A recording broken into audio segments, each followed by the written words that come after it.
we see the beginning of an end. The arrest of the prime accused in the Sandesh Gali incidents is an eye-opener for everyone. This is only the beginning. I hear the death throes of an old order and the birth pangs of a new one. We have to put an end to violence in Bengal. In many pockets of Bengal, we all realize that gangsters are ruling the roost, unchecked by law enforcement agencies. This is not just a contemporary phenomenon. This is a continuation of what has been there. We have to stem the rot. What we see is only tip of the iceberg. Last election, Panchayat elections, I had the opportunity to go to the field, interact with the people, interact with the victims and the prey. I could gather that this, what I can call, what the people call, the Gunda Raj, is very much there in many pockets of Bengal. Strong action has to be taken. This has to be nipped in the bud. That is the exercise which we should all focus on in the coming days.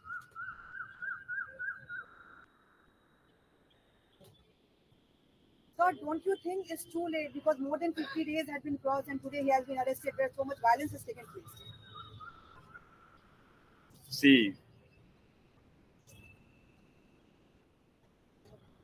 I can answer that question by quoting a doha from Kabir.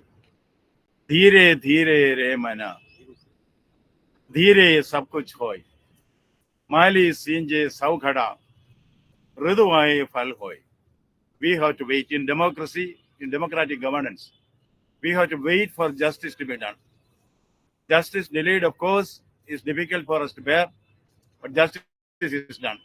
A few days have been lost, which is deplorable. That now it is not the time for a blame game. If any lapses have taken place from government or any other authorities, we have still time to look into that, dissect it, and come at our own decision. Now what is required is a concerted action to see that this kind of things do not happen in future. Action has to be taken against a particular culprit who has been apprehended, and also others who are in doping. They should be brought out. Action should be taken. This is a requirement for peace and harmony in society. People of Bengal deserve to live in peace. That has been denied to them. That should not be the case. That is where action has to be taken. My suggestion as governor is for all the youngsters, treat it as an occasion to surrender. They can voluntarily surrender. Otherwise, preventive action has to be taken. We cannot, we should not allow law breakers to take the law in their hands. And this kind of intimidation, particularly on women, cannot be tolerated in a civilized society like Bengal. The recent past, you have visited Sandesh Kali, where thousands of women pleased to you so that Sheikh Shahjahan should be arrested and peace and normalcy has to resume. Now, what is your next plan about Sandesh Kali you would like to visit again?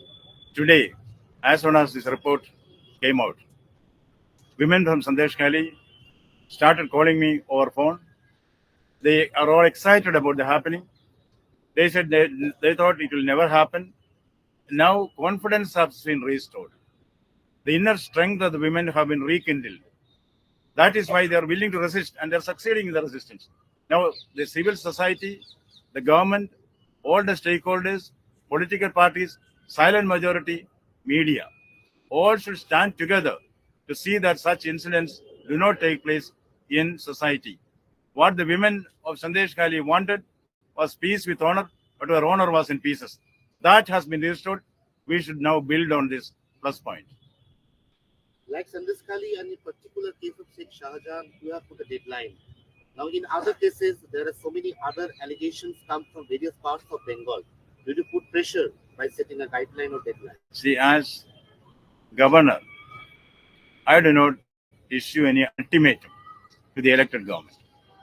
My concept is that the governor's duty is to facilitate the elected government to do its duty, not to put roadblocks. I have been observing this, I'll follow that. Now, certain imperfections are there in delaying the arrest, of course. We look into that. But other cases, that is where I'm very particular. This is only an eye opener.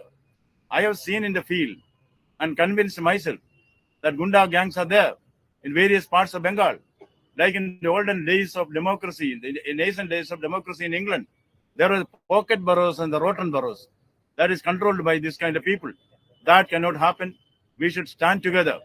That is why I said, as a first step, all the gang leaders can be given an opportunity to surrender voluntarily.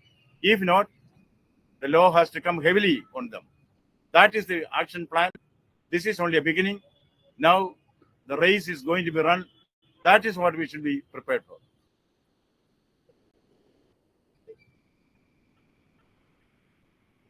Sir, but in several occasions we have seen when there has been violence or anything else, you have visited the place. But in every time your visit has been questioned. So as in Sandesh Kali's issue as well. How do you react to that?